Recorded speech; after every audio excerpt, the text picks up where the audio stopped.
বিয়ের আগে বউরে বলে দিবেন, শোনো বউ, আমি কিন্তু বড় তেড়া যুবক, আমি কিন্তু 2 নম্বর পথে কামাই করব না।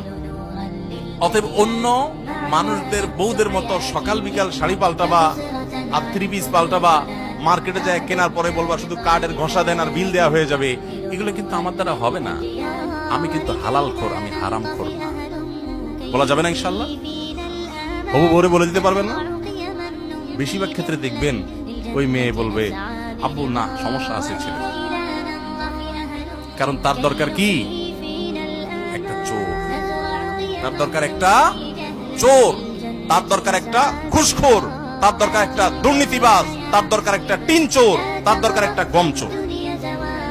সে সৎ মানুষ পছন্দ, আপনি সাথে সাথে সেজদা পড়ে যাবেন, যাক একটা চোর প্রিয় মানুষ থেকে আল্লাহ আমাকে মুক্তি দিছে। একটা সৎ মানুষ খুঁজবেন, চেষ্টা করা যাবে না ইনশাআল্লাহ?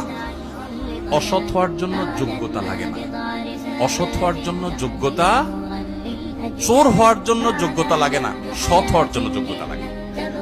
সৎ হওয়ার জন্য মেরুদণ্ড শক্ত থাকতে হয়, হিম্মত থাকতে হয়, সৎসাহস থাকতে হয়।